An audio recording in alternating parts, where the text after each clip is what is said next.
going to be talking about a lot of things today. If you want to audio tape, that's fine. No videotaping allowed, period, under any circumstances. I suggest that you all take notes, because the truth is that no matter how smart we think we are, and me included, we usually retain only about 10% of anything that we hear. This is going to be intensive. For about 6 hours, I'm going to bombard you with information. So if you don't take notes, when you leave here, you're going to say, now what did he say about that? And the purpose of this is to leave you with something. I want you to go out of here with a good understanding of the information that I'm going to cover. My purpose is not to change your religion. My purpose is not to make you believe everything that I say. On the contrary, I'm the only one in the world that will tell you, listen to everyone, read everything, believe absolutely nobody, including me, including your mother, including your pastor, your preacher, your priest, your Uncle Bob, and anybody else that you can think of, unless you can prove it in your own research. And research, it doesn't mean getting a book off the library shelf and reading it and saying, well, he said it, so it must be true. Because I wrote a book, you see. And I'm telling you, don't believe me unless in your own research you can prove what it is that I'm telling you. Because this is the age of deception. And if you don't believe that, you might as well go home right now, because you're in the wrong place. This is the age of deception. And everybody today is living in a fantasy world, and they're promoting agendas that they don't understand because somebody has told them that it's the right thing to do, and they generally believe it. Most people go to the church that they go to simply because their parents did, and for no other reason. Most people who are Democrats because their parents were. Or they're Republicans because their parents were. If you ask them, what is a Republican, they couldn't tell you in 100 million years. They don't know. They vote that way because that's comfortable for them, because that's what they grew up with. Most of us do what we do because we grew up in it. So there is an awful lot about this environment around you shapes who and what you are. It's the truth. I had a woman at the post office where we live the other day say, I listen to your radio station every day. It's wonderful. But when Bill's show comes on, I turn it off because I don't want to be brainwashed. What is she admitting to? She's admitting that she's already been brainwashed because she is unwilling to listen to opposing viewpoints. That's the biggest number one sign of brainwashing that there is. It didn't matter that it was my show. It's any show. Any opposing viewpoint. Anything that opposes the status quo, if you won't listen to it, you're already brainwashed. You've closed your mind, and you are at the mercy of whatever manipulation they want to throw your way, because you've already determined that they're telling you the truth no matter what. You don't investigate. You have accepted blindly. That's the most dangerous thing that can happen to anyone. The moment that you say, this guy right here, I like him. I like what he says. He's right. I'm going to listen to him. And anybody that says anything different to him is wrong. You've just totally destroyed yourself. Because the truth is, he's a human being. I'm a human being. This young lady is a human being. Bill Clinton is a human being.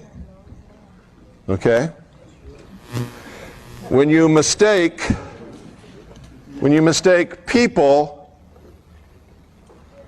for righteousness, or when you mistake people for the message, or when you mistake people for government, or when you mistake people for religion, you're making a big mistake.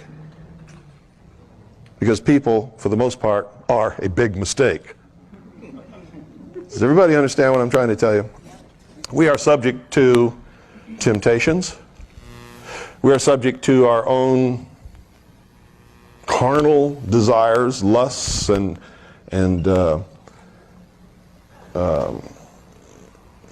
well, I could probably go through a list of about 500 things that can make an average, normal, good-thinking, good-doing person for most of the time, at some point in their life, do something that's absolutely terrible.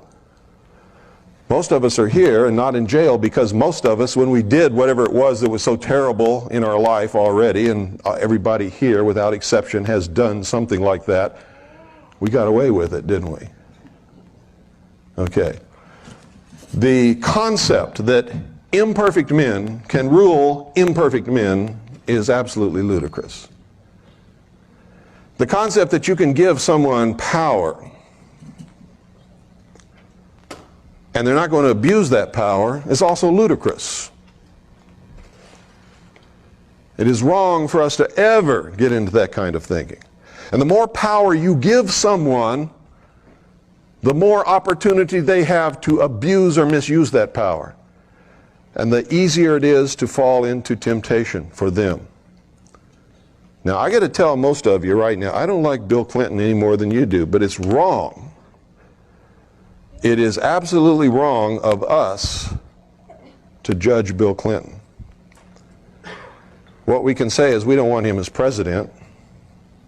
He shouldn't be running the government. But unless you've walked in his shoes, unless you know what temptations he's fallen prey to, or what people have offered him to be and do, what he is and what he does, being imperfect humans ourselves, it's not right to do that. If you're a Christian, you know, judge not lest ye be judged, right? So it's wrong for us to do that. It's okay to call him a communist because he is. Okay? It's okay to tell the truth.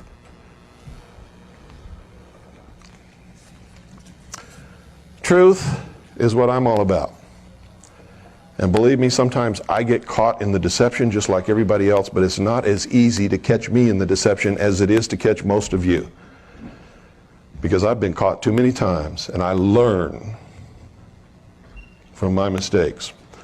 And I spend 99% of my time searching out the truth where none of you have ever looked. Some of you may have looked in some of the areas and some of the things that I've looked in, but I can guarantee you there's nobody in this room who has looked where I've looked as long as I have looked, as diligently as I have done it. Okay? Now, what I'm going to try to do today is sort of give you some of what I've learned. And you can take it for whatever you think it's worth. I hope that you will take it out of here and use it to search for your own truth. Truth is not always cut and dried. It's not always black and white. You can't get into the concept that, hey, this is right and that is wrong and there is no in-between, because that's not true. There are all kinds of in-between all the time. And truth is elusive, folks. I have to tell you this. It's elusive at best, and it's hard to find. And the moment you think you know it all, you have lost yourself again. It's one of the major things that I've discovered in my life. Is by the time we reach an age where we understand we need to learn something that we don't really know at all, it's usually in the late 30s or sometime in the 40s. If you've discovered that earlier than that, you are the exception, you are not the norm. Because isn't it true that during the first years of our life, we're just discovering the world around us? We're subject to the authority of our parents. And Doyle, why don't you go ahead and put it up here? It won't bother me a bit. All right. We're subject to the dictates of our parents, the authority of our parents, our preacher, our minister, high school teachers, principals, the community at large. And isn't it true that during those years we're basically trying to serve some sense of discover who we are and what the world is about, and not really what the truth is? Sort of fit our way into it whether we think we belong or not. And isn't it true that during those years the major preoccupation with most people is to be liked by everybody else? Isn't that what most of us spend most of our time in high school doing? Trying to be liked by everybody else? so that instead of looking for the truth or doing the right thing, we do what we think the other children around us would like for us to do so that they will like us. Now, it's not bad to admit that because it's a human thing. And every person in their younger years goes through that. Then we get into our later teens and our early 20s, and what is the major preoccupation on everybody's mind? Sex, right? Anybody that says no, I'll call them a liar to their face. It's sex. Whether you'll admit it or not, it's the truth. And because to be involved in that activity, or to have someone, whether you're involved in actually having sex or not, but the sexuality of being with someone else, you have to have a job. And you have to have a car. And you have to be able to talk the talk and walk the walk, right? So that takes up our life. And then sometime, usually in the later 20s, some guy sets out to get a girl and she traps him, right? So they get married. Some people don't, and that's to their great credit, because personally, folks, after having lived my life and being honest with myself, any woman who marries a man before he's the age of 36 is a fool. Because most men aren't ready for that. They're not mature enough, and you're just asking for trouble. But people have done it and succeeded. I don't know how they did it, but they did it. But that's what we're all wrapped up in that stuff. And none of it really means anything. Because it's all going to happen to you anyway. If you are just doing the right thing, you're going to attract the right people. And if you're a man, the right woman's going to come along. And if you're a woman, the right guy is going to come along if you're involved in doing right things. But the problem is we try to make it happen, and that's where we get in trouble. And we ignore all the most important things that we should be involved in our life that really matter. Because these other things are just natural things that are going to happen. You can't make somebody like you in high school. Whatever in the world made us think that we could make people like us?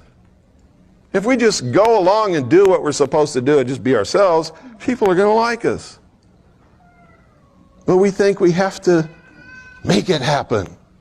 Or we think if we do this or we do that, Susie's going to like us more, and we're going to have the hot date we've always dreamed about.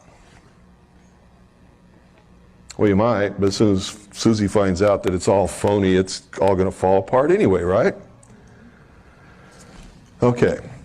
So by the time we're in our late 30s or sometime in our 40s, is usually when we begin to discover what's really important in life.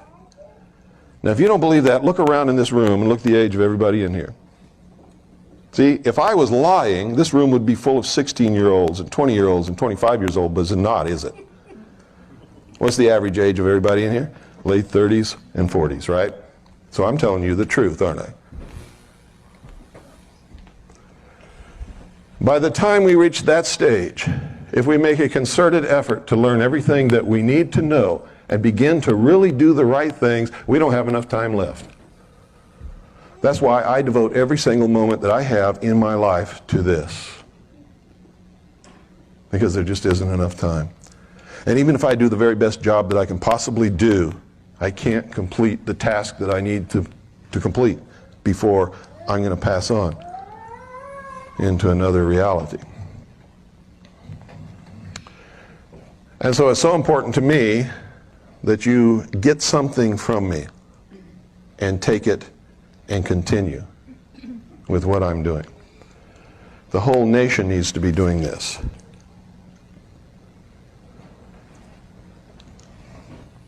Now I'm going to talk about this country and what it's all about. Some of you are going to disagree with me. And during this talk today and tomorrow, I'm going to make some of you angry. And I want you to understand this. If what I'm telling you up here is not true,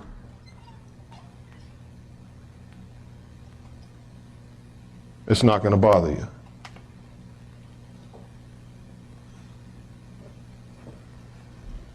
You're a rapist.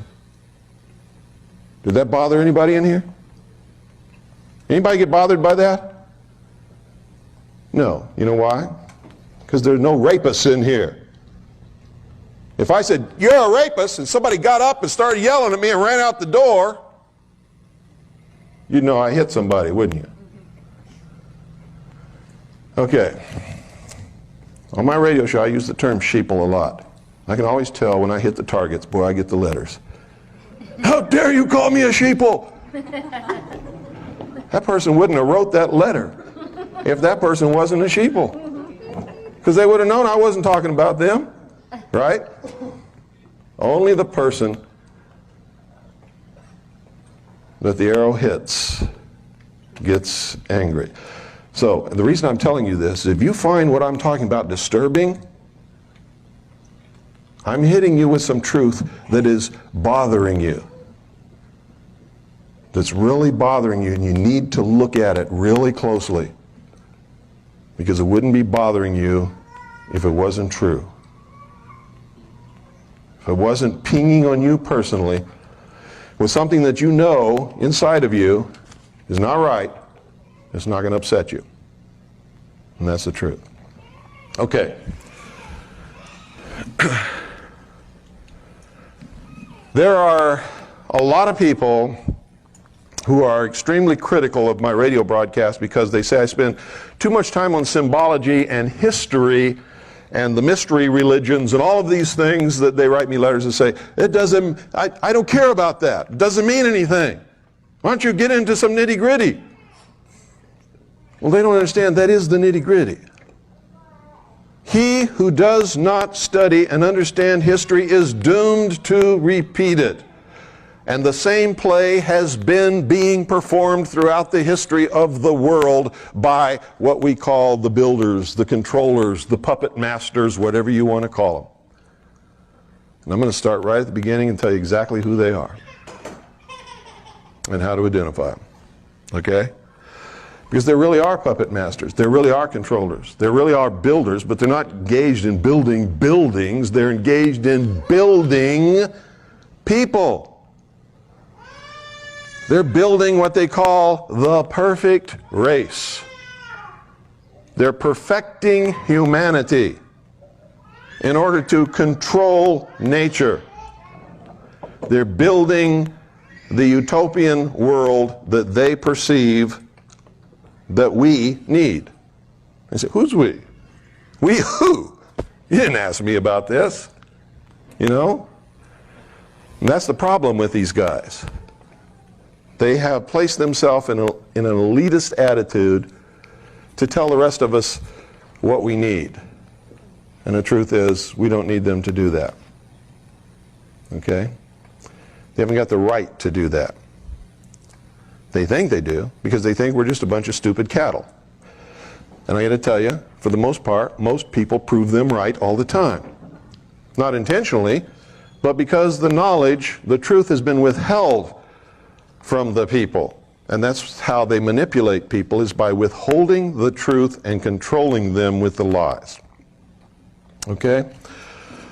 Now, first I got to start off here. I got to ask you a question. What's the most important thing about this country that you can think of? And I want to see some hands and hear some answers. This is a participation sport when you come in here with me. Okay? Yes, sir. Recognition of God-given rights. Recognition of God-given rights. Okay. Individual liberty. Individual liberty. Freedom. No king but King Jesus. No king but King Jesus. Sound money. Sound money. Okay, now I'm going to ask you another question. Which one of those, because somebody already gave the right answer, which one of those do you think is the right answer? Everybody all at once. Freedom. Freedom. Why? Because none of the rest of them would exist without it. You couldn't have any of the rest of them without the freedom to do it. You give somebody the power to say you can't have one king but King Jesus, and you're not going to have King Jesus, you're not going to have Christianity, you're not going to have a church. In fact, if they catch you saying the word Jesus, they're liable to chop your head off and throw your body to the lions. Isn't that correct? Okay. The greatest thing about this country, whether you agree with me or not, it's the absolute truth. If you take this away from any person or any group of people, you have no country. Freedom. You have no religion. You have no sound money. You don't have any of it. You're subject to the control of the people who have taken your freedom away and who are now subjecting you to their will, because that's what lack of freedom is. Being subject. You know what subject means? To someone else's will. Freedom means you're subject to your own will. As long as what? As long as you take responsibility for your actions and you never hurt the person or property of any other human being. Period. If you do, you put yourself at war with someone else. Is that freedom? No. Then you're taking someone else's freedom away. You have become the bad guy when you do that.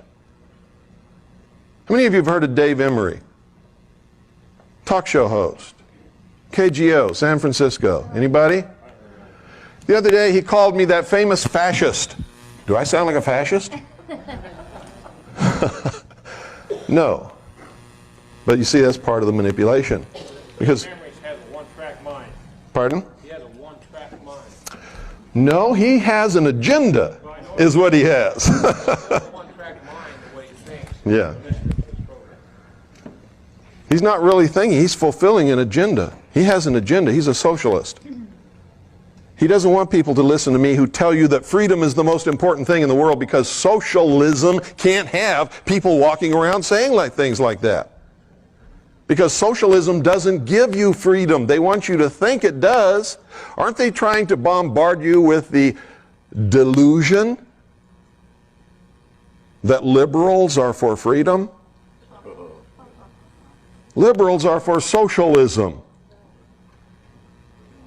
Liberals started out being for freedom when there wasn't any. Being for freedom was liberal. Being conservative was for the power of the king. Remember? All of our founding fathers were liberals. Believe it. They were also traitors. So when somebody calls me a traitor because I'm supposedly against the government, it doesn't bother me. I'm in damn good company. But you see, I'm not a traitor. Because what is the government? We are not the government. No, we're not even supposed to be. What is the government? The government is a contract signed by the founding fathers, which is called the Constitution for the United States of America. That is the government. That says what the government can do, what the government cannot do, when it can do it, when it cannot do it, where it can do it, where it cannot do it. Are you parties to that contract? Huh? Nope. No, you're not. How can you be party to a contract you didn't sign? You can't be. So it's a contract entered into between the signatories representing the first 13 colonies in order to establish a union of independent sovereign states for their mutual benefit and protection. Correct? Am I right? Okay. Only those who signed it and those whom they legally and lawfully represented are really bound to it. Is that correct? Yeah. No. Now, don't get into all this posterity stuff, because posterity is only bound to it if they want to be. How do you get bound to it? Taken out. You're in a territory which wants to become a state. and by vote you agree to become bound to it and are accepted as a state of the Union. You understand that? Okay. Why? Because you elected representatives to act in your behalf. Is that correct? Okay. Is that a democracy? No. Is this a democratic country? No. Was it ever meant to be? No, never. So why do we hear all this talk about democracy all the time? It's the agenda to brainwash the American populace into accepting democracy, which is what? The first step into socialism. Why? No, because in our human failings and in our temptations, if it's one man, one vote, the majority is going to vote themselves everything, right? And if you vote yourself everything, what is that? The state owes me a job. We're going to vote that the state has to give us all a job. We're going to vote that the state is responsible for making sure that I have X number of dollars a year, so we're going to vote that there's going to be a minimum income for everybody in the country. That's socialism. Lenin, V.I. Lenin, you all know who he is? The man who founded the Soviet Union. V.I. Lenin said, democracy is indispensable to socialism. You can take a free people, make them into a democracy from whatever they were before, and they will vote themselves into slavery every single time because they are weak. They want the benefits. They want the check from the government. They want the job from the government. They want a car from the government. They want medical care from the government. They want everything from the government. What's the fallacy in that? The government doesn't have anything to give you unless they first take it away from you. Right? Now, for somebody who works and is productive, they don't like that. That's not good, is it? Somebody, however, who is a weak victim, that's great, isn't it? Because they don't have to do anything anymore, do they? They can just sit back and be provided for. Have you noticed all across the country right now, they are creating victim classes of people? Why do you think that is? Because victims need care. Once you create a victim that needs care, you have another vote for socialism, don't you? Most of it is a scam. When I grew up as a boy, I lived all over the world. I remember one period of time when I was in junior high. That's 7th and 8th grade. I lived in Midwest City, which is right outside of Oklahoma City. I went to Midwest City Monroney Junior High School, which had just been built. We were the first students in that school. Nobody locked their doors. I never knew a girl that got pregnant. Never, ever, not once. Never knew anybody who was divorced. Never knew anybody whose home was robbed. I had my bicycle tire cut one time by a kid who didn't like me. Big deal. You know, what's that? $3 for a new tire. And of course I bloodied his nose. We both got whipped by our parents. Him for slitting my bicycle tire, me for bloodying his nose. I didn't care. He didn't care either. We lived in a different world than we live in today. Everybody earned a living. Everybody who wanted to work had a job. I don't care who it was. And the only thing that could hold them back would be the lack of an education, which was available to everybody, except in some extreme rural areas of this country where there really was poverty, lack of education, and inability to get good work because they didn't have that education. Now you see people coming in this country complaining about these things that have no legitimate complaint. Now don't get me wrong, I'm not pinging on immigrants. Because if I lived in a place that was so terrible I couldn't support my family or put a roof over my head or even find a toilet to go to the bathroom, I would be coming across this border just as quick as they are. You can't fault them for that. It's illegal. You can fault the government for allowing it to happen because it's illegal, it's unlawful. And they're always talking about we got to follow the law. Truth is, we only have to follow the law that they think is okay. Why do they want these people coming across our borders? Because these people are helpless. They're without money, they're without a home, they're without a job. What are they? Victims. What do victims bring? Give them the vote and you're going to have socialism. That's why they don't try to stem the flood of immigration. It furthers the agenda of socialism. I feel sorry for those people. They're being used. And their only thought is to find a good place where they can have a good life for themselves and their children. They're being used and abused, and they all become good little Democrats. They all vote socialist, and they all want their handouts from under Uncle Sam. There are some who came into this country many years ago of many different nationalities who have learned the American way, are good Americans, are not immigrants. They are Americans, and they've established and have a sound place in this country. They're part of it. But they're being used. They can't speak the language. Because they can't speak the language, it's hard to find a job. When they find a job, it's not at the pay that they would like to have.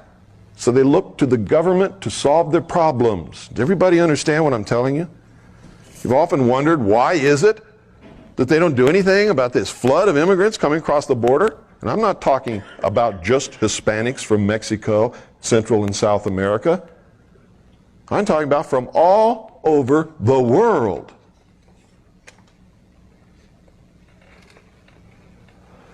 They come here for a better life, not realizing that in coming here and being manipulated and used as they are, they're going to destroy all of their chances forever having the American dream. They're going to help bring about socialism, which will put them back into slavery again. And that's got to stop. You have to understand the agenda. You have to understand who's bringing it about and why before you can see the manipulations and how people are being used and manipulated to bring it about. How many of you believe that this is a Christian government? How many of you believe that it was founded as a Christian government? I hate to tell you this, but you're wrong. This country was built by Christians because that's the majority of the people who originally came here. And a lot of the things that they believed in is reflected in our laws and in our traditions and in our government. But the government was never meant to be Christian. Have you ever seen the government in church? Have you? Does the government go to church? No. Does the government pray? No. What is the government? It's the Constitution for the United States of America, the Bill of Rights, and the amendments lawfully made thereto. You see, you're mistaking people for the government. The founders of this country, by and large, were Christian. Many of them weren't Christian, but pretended to be, were deists, and you can find that in their writings. Many of them were members of the secret societies. How many of you believe Thomas Jefferson was a Christian? I'm not afraid. I believed it until I read the truth about Thomas Jefferson and studied his life. Thomas Jefferson hated Christianity. Thomas Jefferson tore up the Bible. Thomas Jefferson wrote his own Bible because he said the God of the universe could not possibly be that terrible God represented in the King James Version of the Bible. Don't be afraid to raise your hand in here, folks. Nothing that I'm going to say is intended as a personal slant or insult or attack upon anybody in here. But I need your cooperation in order for us all to learn. See, I wasn't afraid. I raised my hand. That's what I believed most of my life until I really studied Thomas Jefferson and found out what he really was. He was a deist. So was Benjamin Franklin. How many of you knew that Benjamin Franklin was the master of the Masonic Lodge in Philadelphia? How many of you knew that he was the master of the Lodge of Nine Muses in France? Have you ever studied the Lodge of Nine Muses? Boy, you better. How many of you knew that when Benjamin Franklin was in the colonies, he pretended to be a pious Christian, although he was not seen in church too much, pretended to be a pious Christian. However, he entered into a sexual relationship and a living arrangement with two different women and sired children by both of them, never married either one. How many of you knew that? How many of you knew that when Benjamin Franklin went to France, he surrounded himself with prostitutes and drank champagne almost 24 hours a day and just reveled in orgies? How many of you knew that? You'd be surprised what some ugly old men are capable of.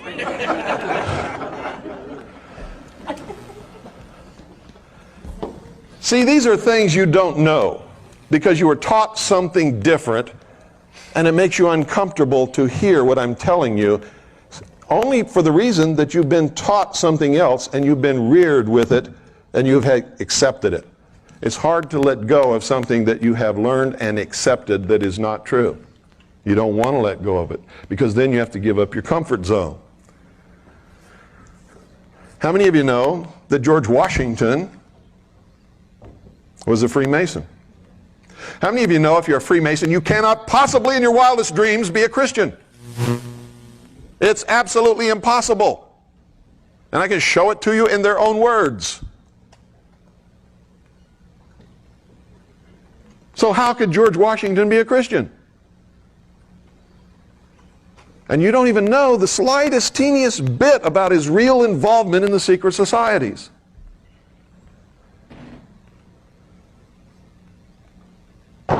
He founded a military order, a secret order of his military officers, the generals and senior officers of the Revolution. What's the name of that order? The Knights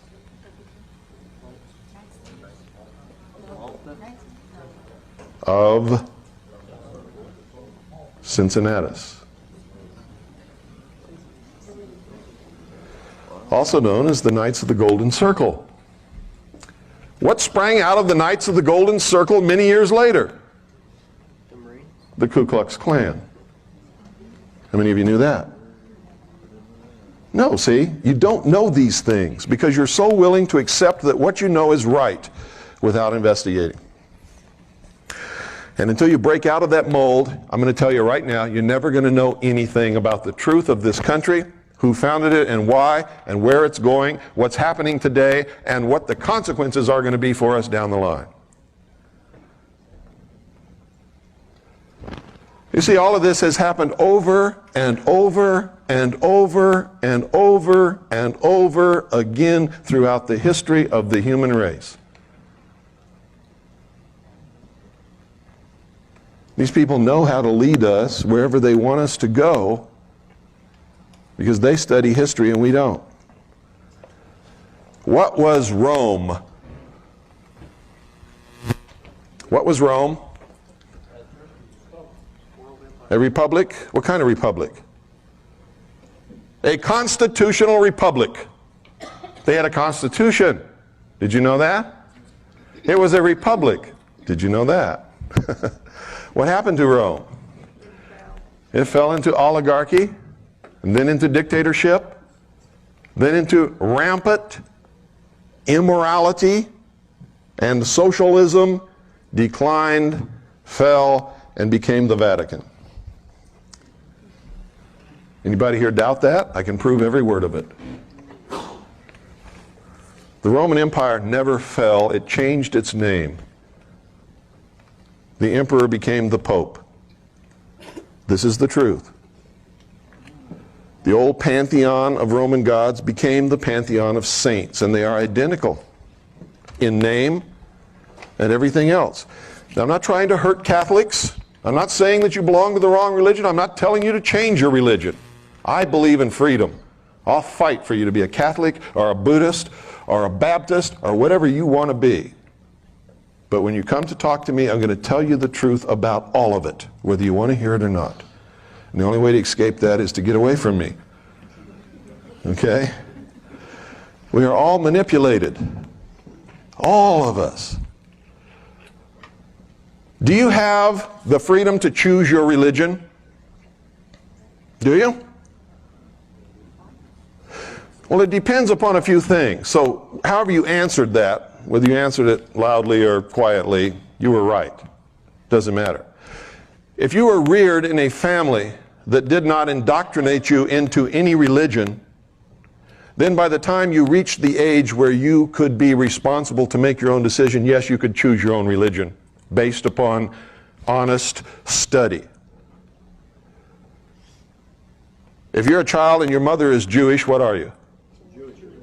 You're Jewish. And how are you reared? Jewish. So from the time you're a little baby, you are taught to be Jewish. Do you have a choice? No. Is Jewish a race? No. So is it true that if you're born of a Jewish mother, you're a Jew whether you want to be or not? No. You're a Jew because you're taught to be a Jew from the time you're born. Same with Catholics. If your parents are Catholic, from the time you're a little child, you're required to go to catechism. What is catechism? Brainwashing. What is teaching this little Jewish child that he's a Jew, whether he wants to be or not, and teaching him how to be a Jew all the time he's a little baby up until the time he grows up? It's brainwashing. What is it when your parents take you to the Baptist church from the time you're a little bitty baby and require you to go to Bible school and teach you all of these things from the time that you're that small and can't make a conscious choice of your own and don't know what is right is wrong? What is that? Brainwashing. Is it right? Depends on your viewpoint. Personally, I think it's wrong. I think everybody should be able to make a choice based upon honest investigation and finding out what is right to them. Now, a really devout Christian would tell me I'm full of crap. A really devout Jew would tell me the same thing. So would a devout Catholic, and so would a devout Buddhist. Because they don't want to hear it. Why do they do these things? To make sure that the religion survives and prospers and grows. Somebody else would say, oh no, it's to make sure that the child is raised in the proper religion. What is the proper religion? I could ask everybody in this room and get just as many different answers as there are people in this room. Isn't that true? Now, let me ask you something else. If this government were Christian, which Christian is it? Seventh-day Adventist? Certainly not Branch Davidian. Baptist? Come on. A relationship with what? A relationship with Jesus Christ?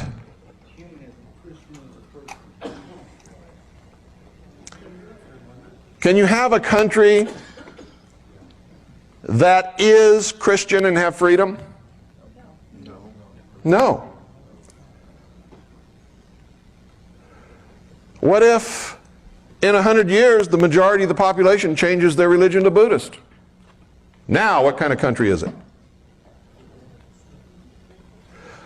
You can't assign a religion to a country. A country doesn't exist except on paper and in your mind. The religion belongs to the people.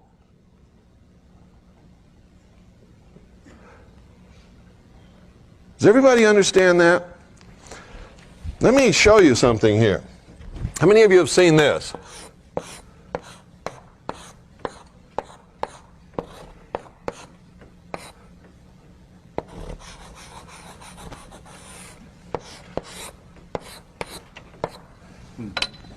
What is that?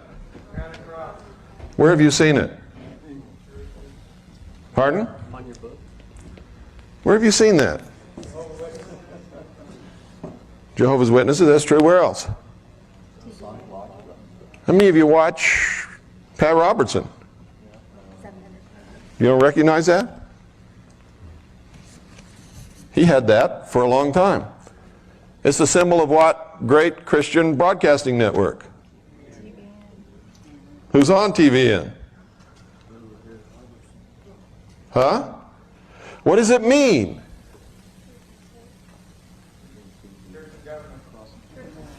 This is the marriage of church and state. Is that what you want? What happened the last time you had the marriage of church and state?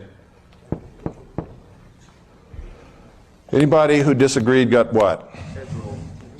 Burned at the cross, placed on the rack, chopped into pieces, tortured, murdered, burned.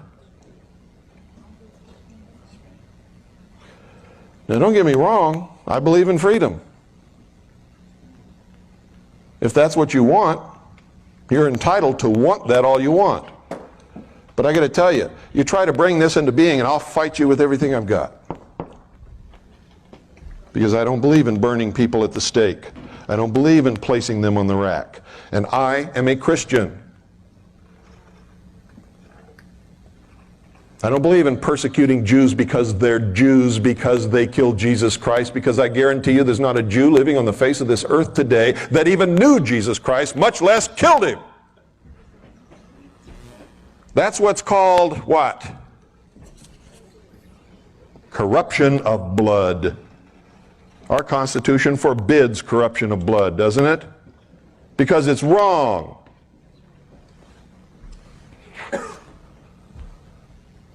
By the same token, I don't like Jews who say we're the chosen race and the rest of you are a bunch of stupid cattle and we're going to rule the world someday. You know what I say to them? Not if I can help it. Because why? Because it's this. Only it has a Star of David instead of a cross in the crown. Is that what you want? You see, that's democracy. When you have enough people who believe like you do to force your will upon everyone else, you become the bad guy.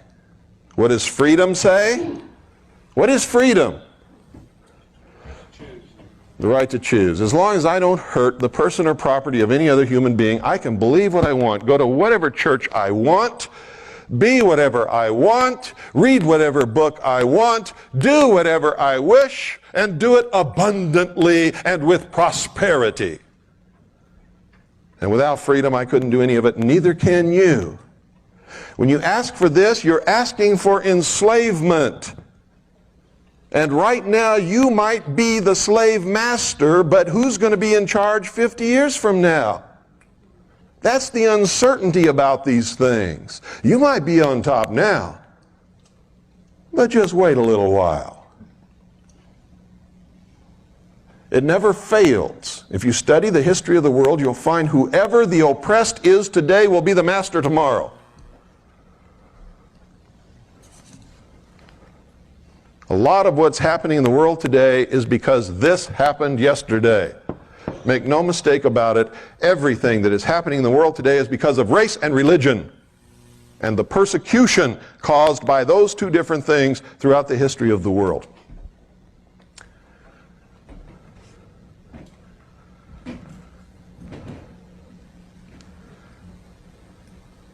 Is everybody up with me?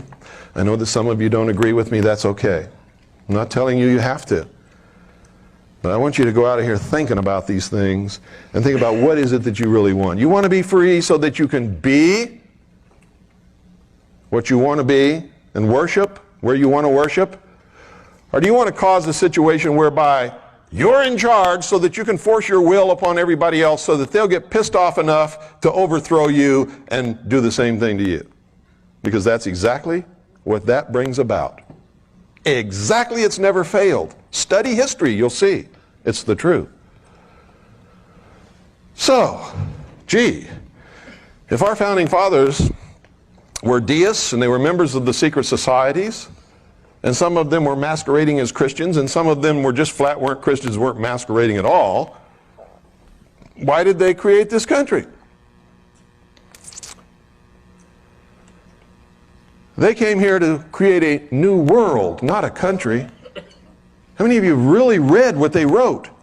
They didn't come here to create a country. They came here to create a new world. What did they call it? They called it the New World, didn't they? What else did they call it? The Grand Experiment, the Great Experiment. Remember reading those words? And just read right over them, didn't really understand what it meant. They came from a world that was oppressive, ruled by kings and queens and popes and prelates and bishops and lords and barons, who just because they didn't like the way you looked could chop you into quarters and throw you to the pigs if they wanted to, anytime they wanted to. And if you didn't believe the religion they wanted you to believe in, they'd burn you at the stake or torture you. In some way, make your life absolutely miserable. They came here to create a new world, free from all of that. But they knew that they could not be safe in the new world if the old world was the way that it was. How do you get rid of kings and queens and barons and lords and emperors and prelates and sultans and emirs? How do you do that?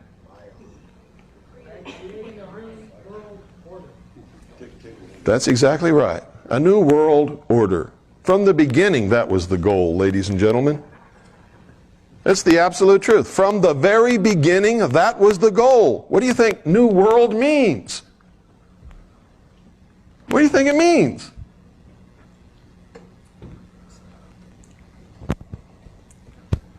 So they did something that was unheard of, never been done in the history of the world. They set the cattle free.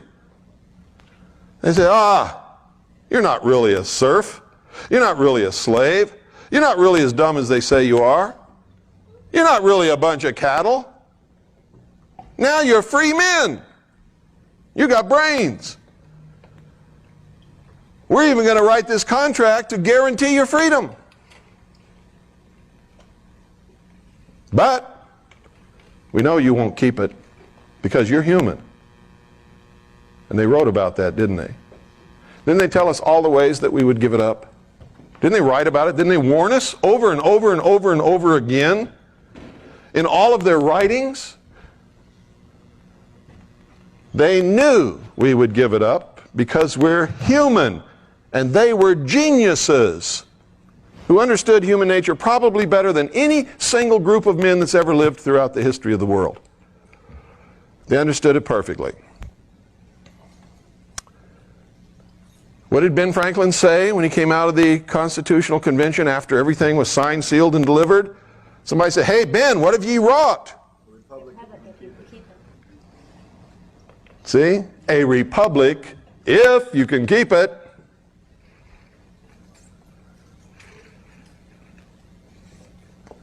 He knew. They all knew. What was it really about? Why did they give it to us if they knew we would give it up? And they did know. Make no mistake about that. They knew. What do you think the fight over federalism was all about? They wanted to make sure that at some future point, the great central government would seize control.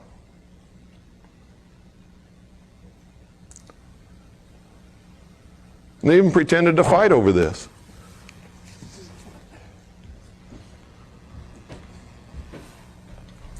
Like all of these secret society people do. It's called the Hegelian dialectic. We want all these people to do something. So you and I are going to get together. We're going to create two different causes. We're going to get all these people wrapped up in it. We're going to pretend to fight against each other.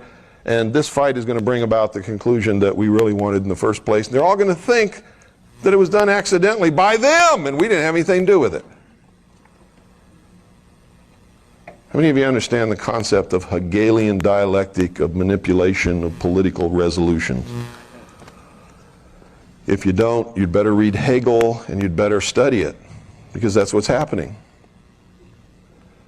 That's what the abortion issue is all about. Can government decide the abortion issue? Can you decide it with laws?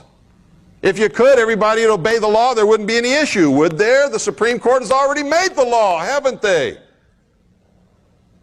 Thank you. I've been saying that for 20 years. It's the truth. The whole issue is designed to create a conflict which cannot be solved except by some world body.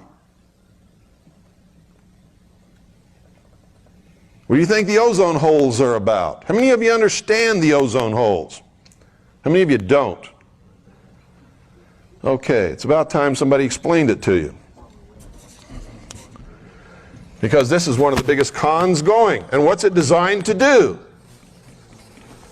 Create a conflict between people who need to pollute the atmosphere and people who don't want it polluted, to prevent the depletion of the ozone layer, so that we're all not fried by the sun's rays coming from the great Apollo up there riding across the sky in his chariot.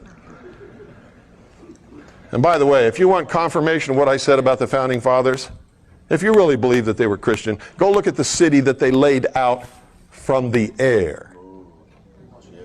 Look at the symbolism that they built into it. All deist, all Masonic, all Jacobin. It's another word for Jacobin, Illuminist, Illuminati. Go into the Capitol building, stand right in the center of the rotunda and look straight up at the dome where nobody ever looks. And what do you see? You see the apotheosis of George Washington, riding across the heavens in the chariot of Apollo.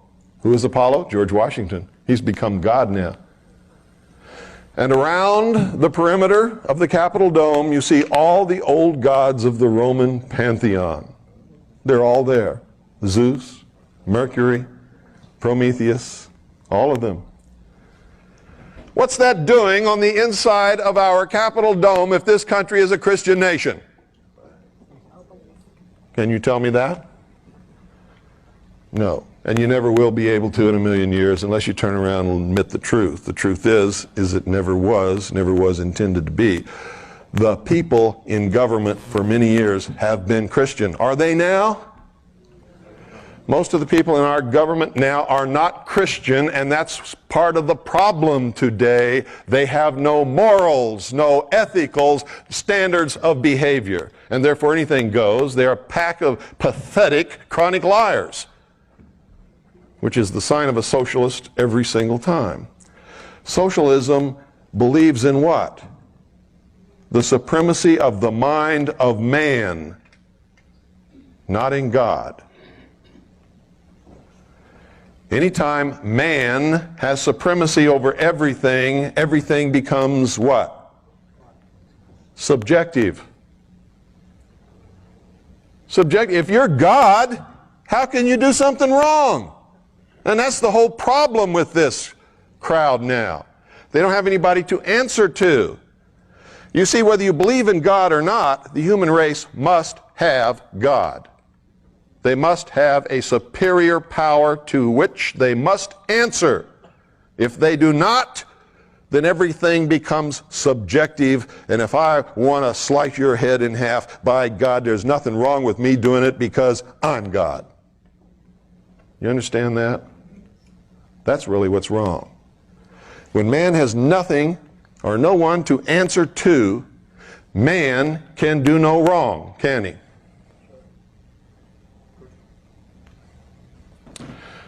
Okay, here's the problem with the ozone hole thing. How many of you have noticed that every time they show a picture of an ozone hole, it's always over or near one of the poles? How many of you have noticed that? Every time. Because it has to be. It's the only place it occurs, and it's not really a hole at all. And it has nothing to do with what we do. It has nothing to do with CFCs or anything else. that we do here on this earth, period. Because here's the truth of it. How many of you have also noticed that whenever that hole occurs, it occurs at that particular pole in the wintertime? Why is that? Well, the earth is tilted on its axis. So if this is the North Pole up here, we have the earth right here, and we have old Sol over here giving out his rays. What has to happen to form ozone, folks? Sunlight must interact with gases in the atmosphere. Which gas? Oxygen. When sunlight strikes oxygen in the atmosphere, it causes a chemical reaction which splits O2 into two single O's. So O2 becomes, what is that? Ozone. Ozone. Each one of these is ozone. But what is it also? It's what's called a free radical. It doesn't like to be in that position. It doesn't like to be unattached. Okay? Some like people I know. Can't be without a mate for 10 seconds. And so they always choose the wrong one, which ensures that they're going to break up and they can't be without a mate for 10 seconds.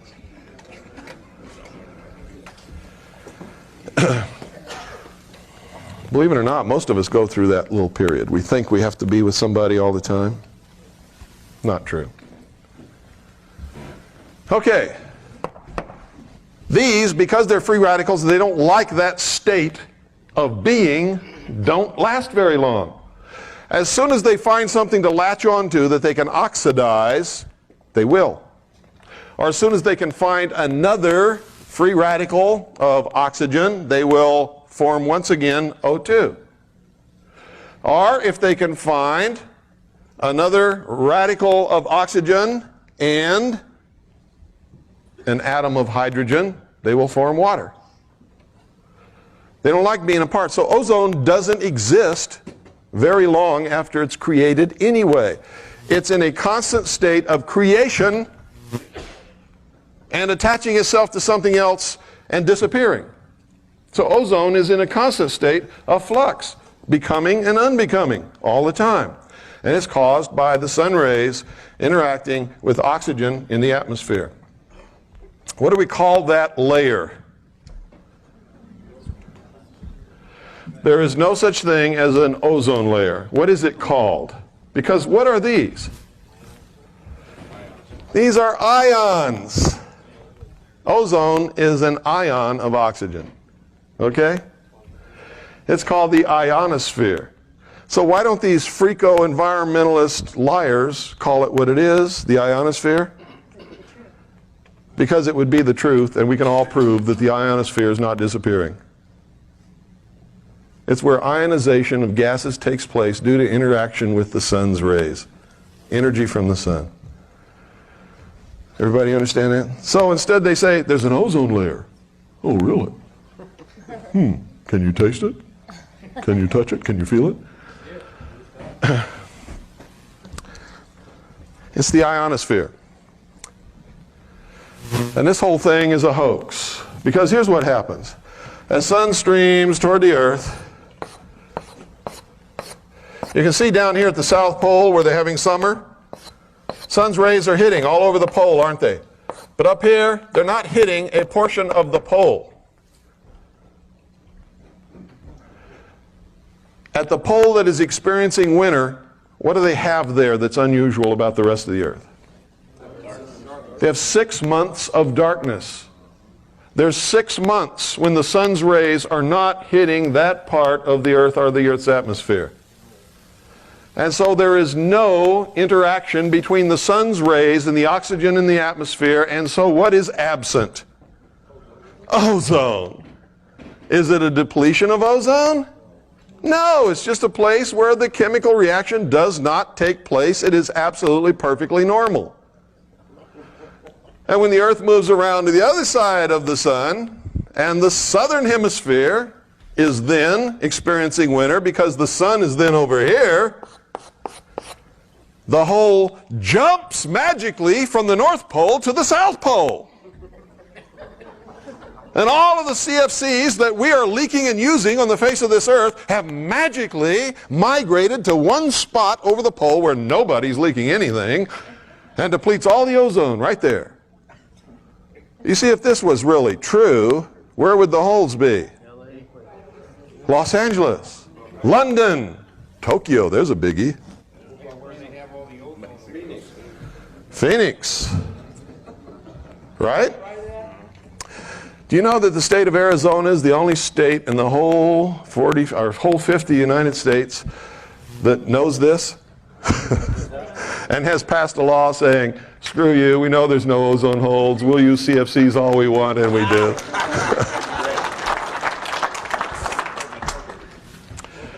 We educated our legislators, not to the fact that if that this was a hoax. We did that, of course.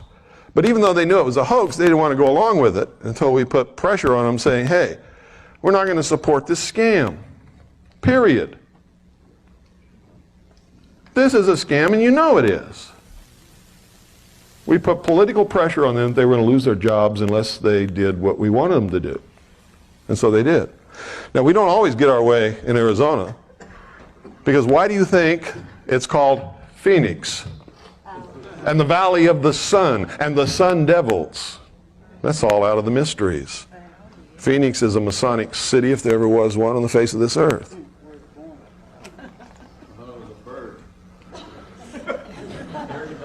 Nope. Phoenix is a symbol. Phoenix is the symbol of resurrection. Death and resurrection. Phoenix is the bird that rose up out of the ashes. Yes, sir? So why the hoax?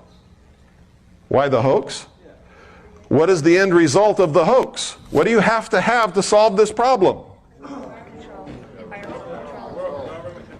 World government control of the atmosphere. You see, they do it by stages.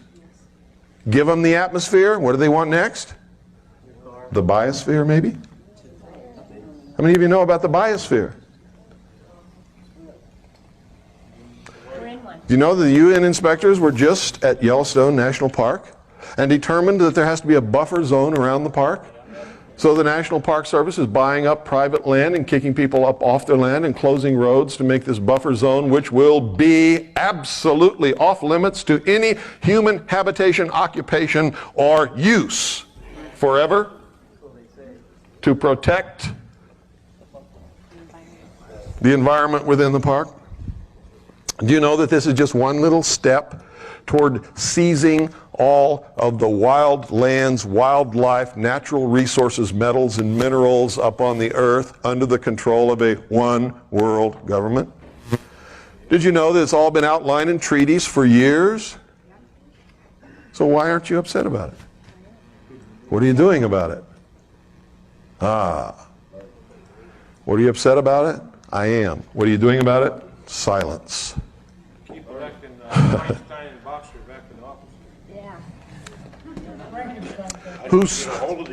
We invited the Chinese communists to come set up house. Yeah, but you see, these are all symptoms of things.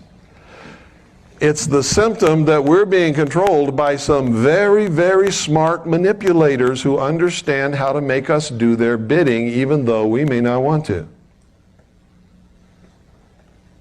How many people are here? How many people should be here? Okay? How many people cares versus how many people don't care? And the degree of care is not whether they really care or not, it's whether they perceive that there's a problem, and that will tell you how effective the masters in control have been in brainwashing the population. They don't perceive that there's a problem. If they did, they would be here, wouldn't they? It has nothing to do with me. It has to do with what we're talking about. You could replace me with anybody who could get up here and do the same thing, and you'd have the same result. There's very many out there. Because the perception does not exist that there is a problem. amongst the general, what they call masses of population. And by the way, when you hear politicians and talk show hosts and newspaper reporters using that term masses, those are Marxist, socialist speaking Americans. Never use that term. Americans say the people, the American people, my fellow Americans. Only a Marxist, socialist, or a communist will use the term masses. And you're hearing that on talk radio and in the media all across the country all the time, and on television, even Dan Rather uses that term. Dan would rather be read.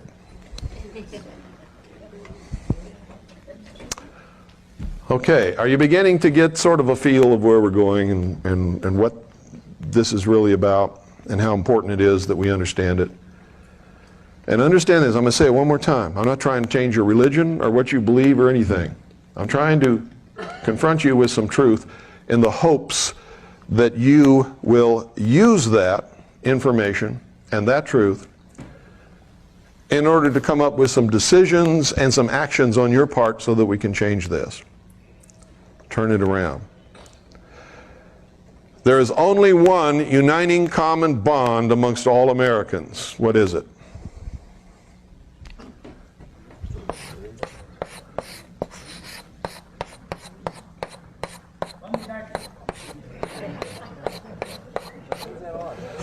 Freedom. If that isn't the most important thing in your life, you're not going to do a thing to help us save this country. In fact, more than likely, whatever you're going to do is going to help us destroy it. And I say us because it's the truth. If you want to really know what's wrong with this country, when you go home, go in your bathroom privately so nobody else can see you do it, close the door and look in the mirror. Look in the mirror. The truth is, what's wrong with this country is the American people have lost the knowledge and the motivation and the meaning of what it was all about to begin with. It was always about giving the common man freedom. Why? Because, folks, our founding fathers knew that if that would work, that would be the New World Order. If we could accept it and be responsible and hang on to it and make it work, that would be the New World Order. A direct result of it would be that giving the common man real freedom would topple every king and queen and sultan and emir off their thrones all around the world, and that's exactly what it did. Isn't that true? And they knew that they couldn't have any kind of a new world or new world order of any sort unless they got rid of the kings and queens and sultan and emirs and lords and barons.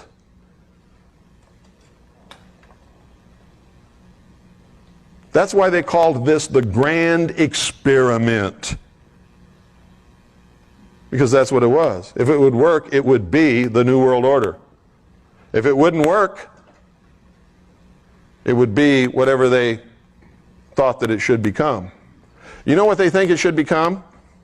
You know what they're trying to make it now? A world totalitarian socialist government headed by a, quote, benevolent, unquote, dictatorship.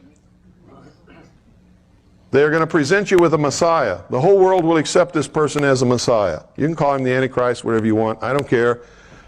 It's going to be the answer to all your problems, worldwide.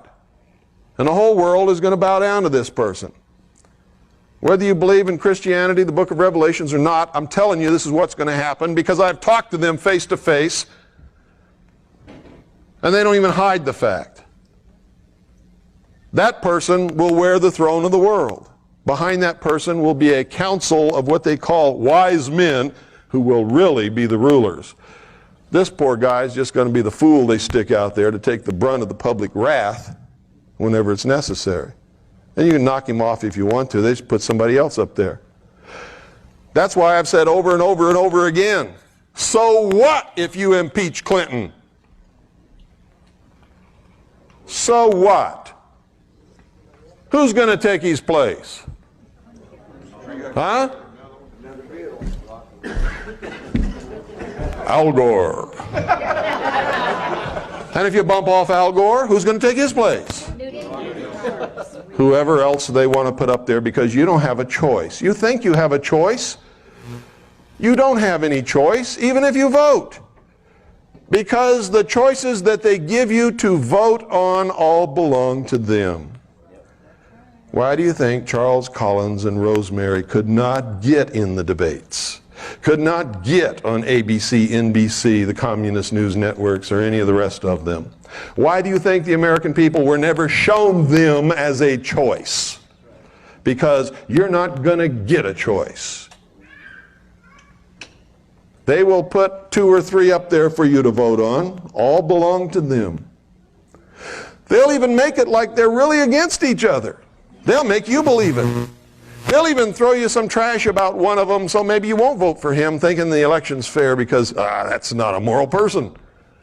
And then who do you put in the White House? The most immoral person that ever lived on this planet. William Jefferson, Communist Clinton.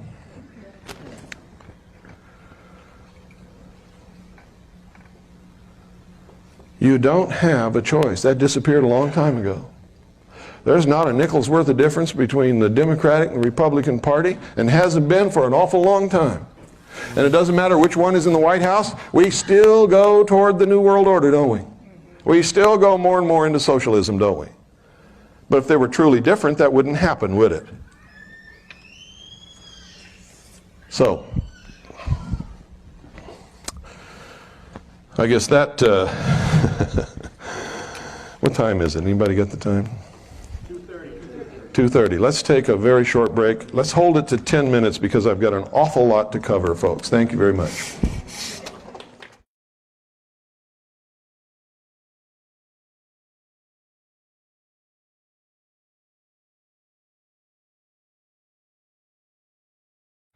We're also going to do another Groom Lake trip. How many of you are interested in Area 51, Groom Dry Lake?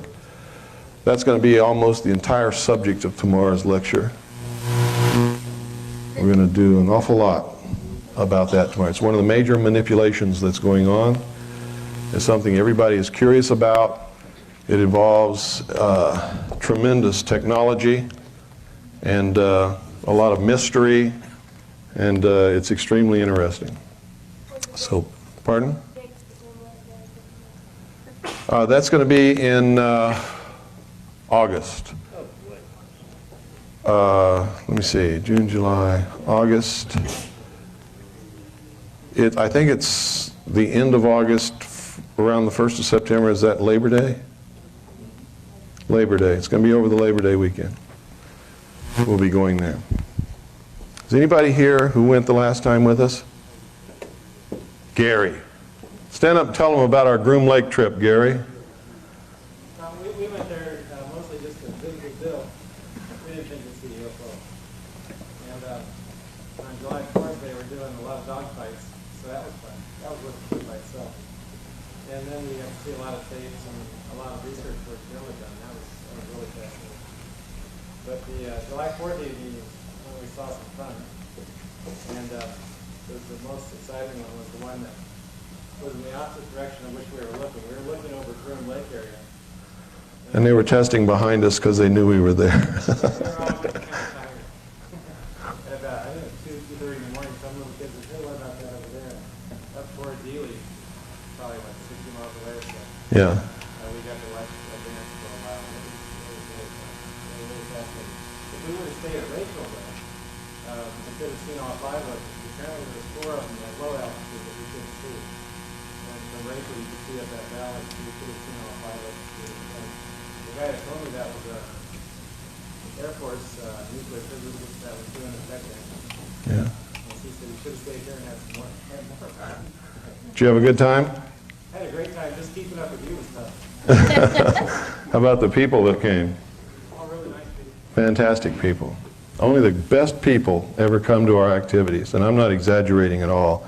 They are the greatest, most gracious, most polite, most concerned people that I've ever met in my life. And that's why they come. That's why you people are here. You care. If you didn't, you wouldn't be here. And that's the truth. So many of you fit into that category that I was just talking about. Some of you just grouchy old codgers and you know it. like I get sometimes. Now, if I get a little impatient sometimes on the radio or anywhere else, it's because I've been doing this for so many years, folks. I don't want to be rude to anybody. I really don't. But I've learned a few things. One is there's no time left to suffer fools. There just isn't any.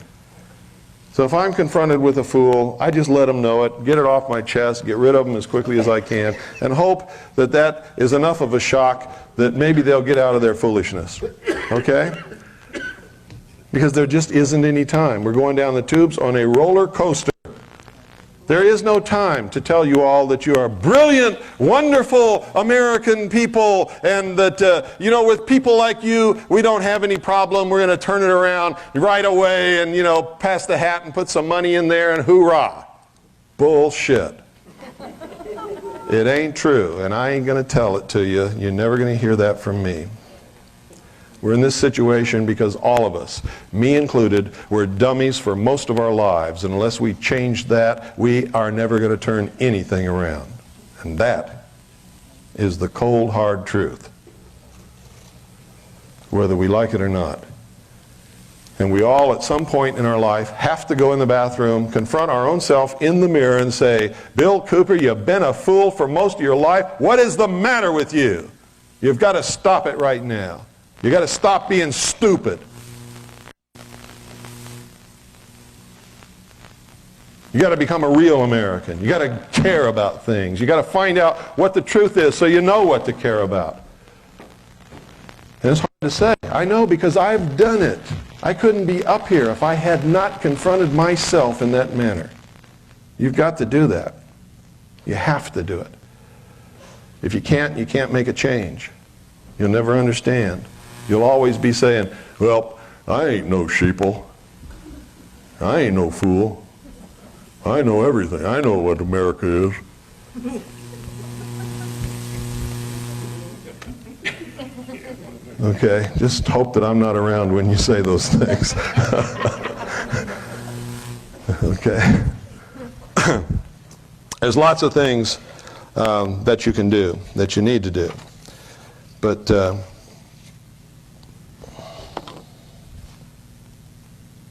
I want to just sort of give you a few things that are recent, so you'll know. And these are not really terribly serious things. Some of them are, but they're just things that you will all understand, and you'll understand them quickly. Listen to this. How many of you know who Alvin Toffler is? How many of you have read his books? What was the first book? Future Shock. Then after that was what? Third wave. No, the third wave came after the second wave. War and anti-war. Yeah. He wrote a whole plethora of books. Now, there's some people you can listen to who are not gurus. God's not whispering in their ear. They don't have a crystal ball. But they are what I call the inner circle. They know what's coming. They're part of it. And when they write or they talk, you'd better listen to them. One of them is Henry Kissinger. Listen to Henry Kissinger. Henry Kissinger doesn't just get up and jaw. If he says something that's important, listen to him. Whether you like him or not doesn't make any difference. But I've discovered that most people who ever meet him really like him a lot. He's very charismatic, very polite, very gracious, very nice guy. He's also one of the biggest traitors that's ever lived. But isn't he in good company? Yeah. Really? Another one is Alvin Toffler. And there's lots more, and I'm not going to go through the whole list. But Alvin Toffler, whatever he writes, is generally going to happen. Another one that you have to read is Foreign Relations. Foreign Relations is published by the Council on Foreign Relations, and you can subscribe to their publication. Whatever they write in there usually happens about 2 years later. Whatever it is. It's almost like magic. If they're not involved in any of this, how come what they write about always happens? Almost everybody in government belongs to the Council on Foreign Relations and the Trilateral Commission, or both. Toffler admits to having been a Marxist in the third wave. He wrote it on page 24.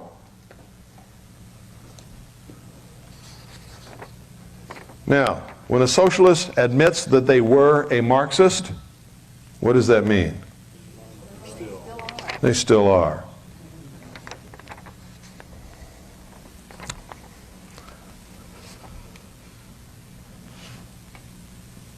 Toffler says in the third wave, it requires governments that are simpler, more effective, yet more democratic than any we know today. What's that a code word for? Socialist. It is a civilization with its own distinctive world outlook, its way of dealing with time, space, logic, and causality. What's that mean? World outlook, world government, world control. Causality, social engineering. You understand what I'm saying? They speak in a code that they understand perfectly. The average person hasn't got the slightest idea what they're talking about. And if you don't study them and their symbology and what they believe in and what their agenda is, you'll never know. You could read this and never know what this guy's saying. Oh, that sounds nice. That's what most people say. Oh, that sounds nice.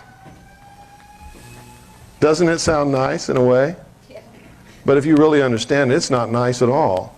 What they're saying is, screw you, we're going to enslave you. We're going to engineer how you live, how you think, how you work, everything. Hitler tried it, didn't he? You see, this is a big deception that Hitler was a right-wing guy. Hitler, and you better learn this if you never learn anything else in your world. Hitler was a socialist. Nazi means National Socialist German Workers' Party, doesn't it? Hitler socialized Germany. All control is always on the left. Always. If you're left-wing, you're for control of yourself and other people. A scale measures two extremes. On the far left, you have total control of everything and everyone, and, by the way, ownership of everything and everyone by the state, which is more important than anything. It's called communism. On the right, all the way at the extreme, you have the total absence and lack of any and all control by anybody over anything or anyone. That's called anarchy. Anarchy sucks. Communism sucks. Socialism is just a little step above communism and usually degrades into communism, and it also sucks. Usually anything close to anarchy also sucks. And so do all those people who want to engage in those things. To tell you the truth, they're in a mind state that sucks.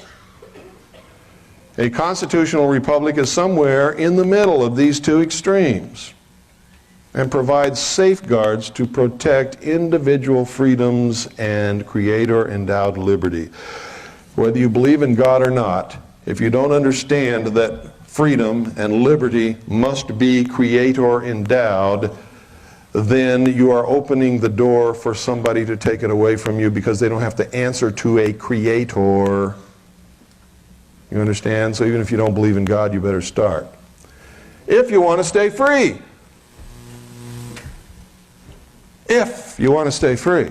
If you don't care about freedom, you don't have to believe in God.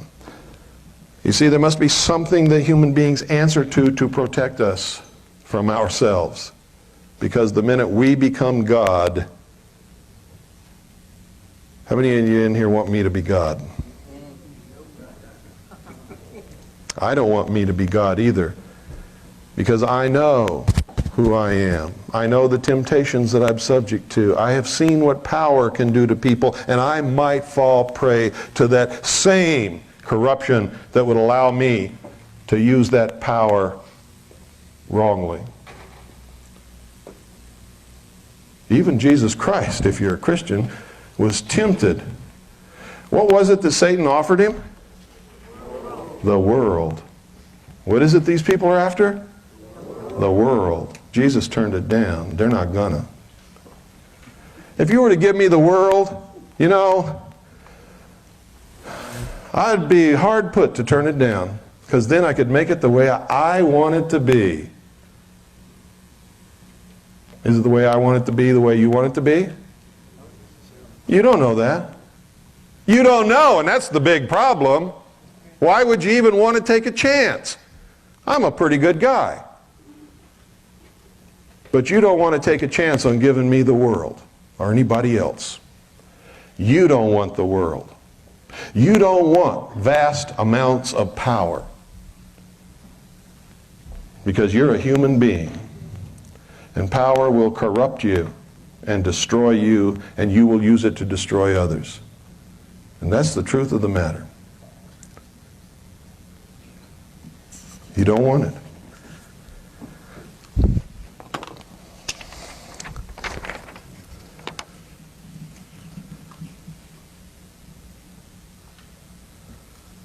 Toffler said in The Third Wave on page 6, this book is based on what I call the revolutionary premise. That's Marxist if there ever was a Marxist statement in the whole wide world.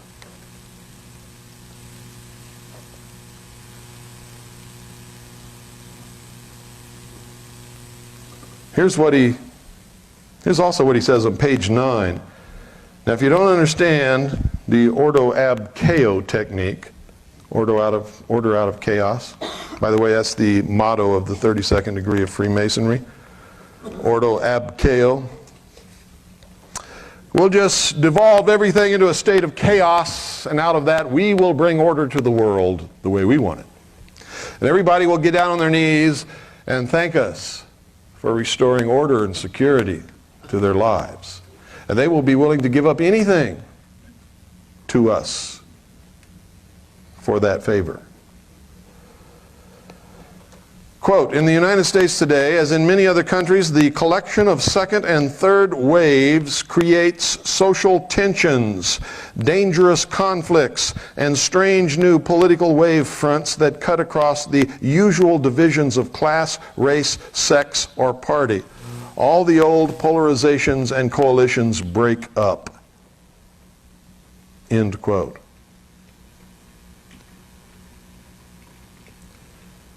How many of you women thought Gloria Steinem was doing you a favor? Gloria Steinem is a communist who created the concept of feminism to destroy American family life. Feminism is not good for you. Being a responsible woman is good for you.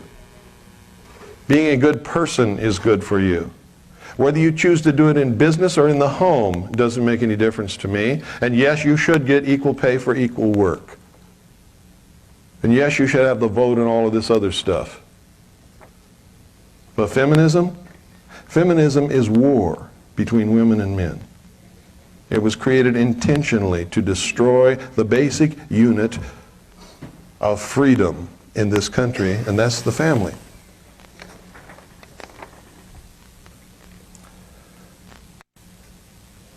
Toffler even admits that there's a plan. On page 10 of his book, quote, life may indeed be absurd in some large cosmic sense, but this hardly proves that there is no pattern in today's events. In fact, there is a distinct, hidden order that becomes detectable as soon as we learn to distinguish third wave changes from those associated with the diminishing second wave, end quote. There's always been a plan. They call it the great work, the great plan, the lost word. There's all kinds of words for it. It exists. It is being brought about. It is conscious. It is working its effect upon us now, today, as I speak. Now, I'm going to just give you a little demonstration of the degree of control that is already in effect in this country concerning communications. Now, if you're smart, you know that if you turn the dial on your radio and on your TV set and on every news story, it has the same slant in the same words, and it's the same stories. You know that the news and the media are controlled. If you don't, you're not playing with a full deck of cards. Okay? It is absolutely absurd to believe that all these different networks, news stations, newspapers, and radio stations are all owned by different people, yet they all carry the exact same stories every day, worded in the exact same way, with the same agenda and the same slant.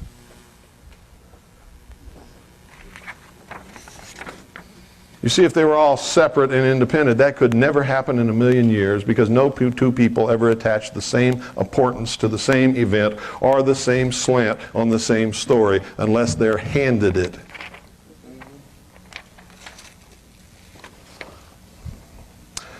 Two federal agencies are looking into a goof that led 4 extra states to get an emergency warning broadcast meant as a test for just one radio station, which caused all radio stations in those 4 states to go off the air. It's automated. They can cause one state to go dark as far as communications are concerned, or 2 states or 3 states, or all 50 with the push of a button. It's called FEMA. Relay points in Florida, Hawaii, Louisiana, and Ohio got the confusing signals. Now both the Federal Emergency Management Agency and the Federal Communications Commission are looking into it to determine the exact cause and to be sure that there wasn't a functional error of the system, said FEMA spokeswoman Barbara Yeagerman. This was no accident, it was a test. To test the system, because they've never done it before, to make sure that they could cause selected radio stations in selected states to go off the air at their push of a button. It's the first time that they've ever made such a test, but they can't tell the public that they can do that anytime they want, anywhere, so they say, oh, it was a mistake. It was a goof. If you wake up some morning and you can't get any radio stations on your radio, you better dig a hole. I wrote about this in my book. I said the day will come when this will happen. Only it won't be a drill. It'll be to cause total confusion and panic in the population so they can do what they want and what they need to do, rounding up the people that they need to round up and need to get rid of in order to bring about their one world totalitarian socialist state. Without communications, what is the mob? Huh? Chaos. Without communications, without leadership, most people are helpless, useless, and dangerous. Don't believe me? Go back and look at all the videotape that you failed to make of the LA riots, which you should have made and should be studying over and over and over again. Also study how long it took for those supermarkets in LA to run out of food. And what happened to those supermarkets when they ran out of food? Did you know that over 50 people were murdered during those riots in LA, and not one single person has been prosecuted for any of those murders to this day? And did you know when you bring it up in the city of LA that the people attack you? Emotions were running high. It should be forgiven. We don't want anybody to be prosecuted. Hey, that's dangerous. Think it can't happen here? Think again.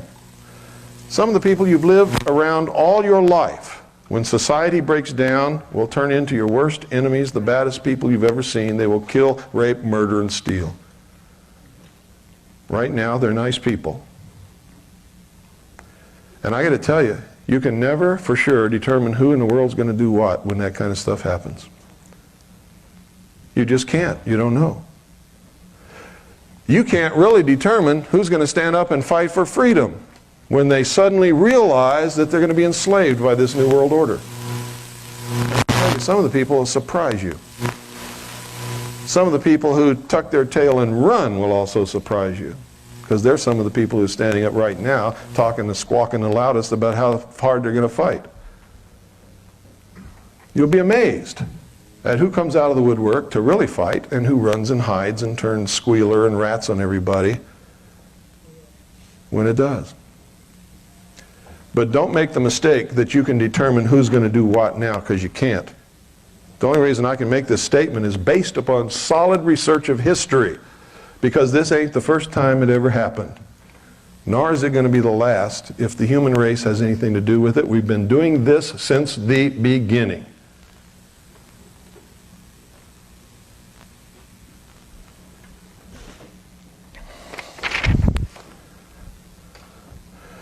How many of you have heard Hillary Clinton's latest quote? Commenting upon the release of subpoenaed documents, she said this, quote, "I'm not going to have some reporters pawing through our papers. We are the president." End quote.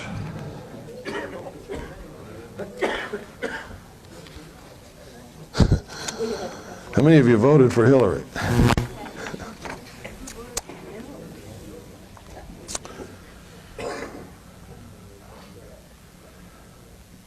At Yellowstone National Park, United Nations delegates who surveyed the area last year called for a buffer zone around the park.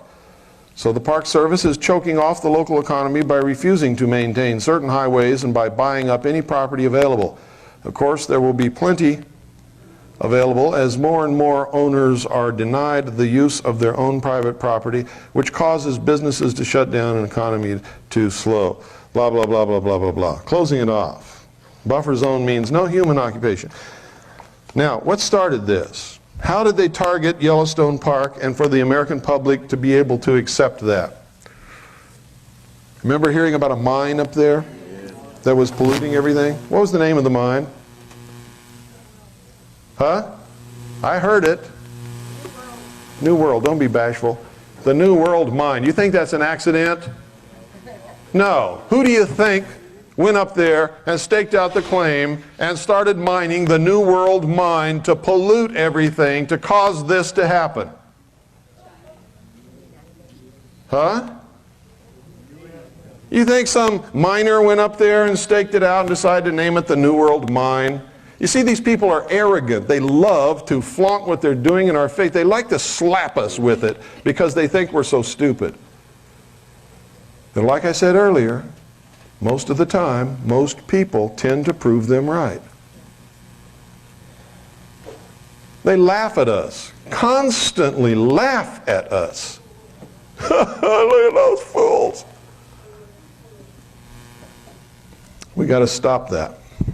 We must stop it.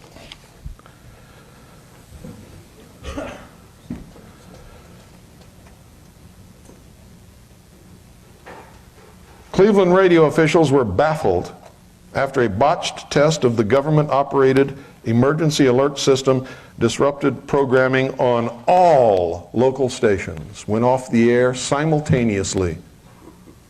And there was nothing that the local stations could do to get back on the air until FEMA released that button. No, they can't do that.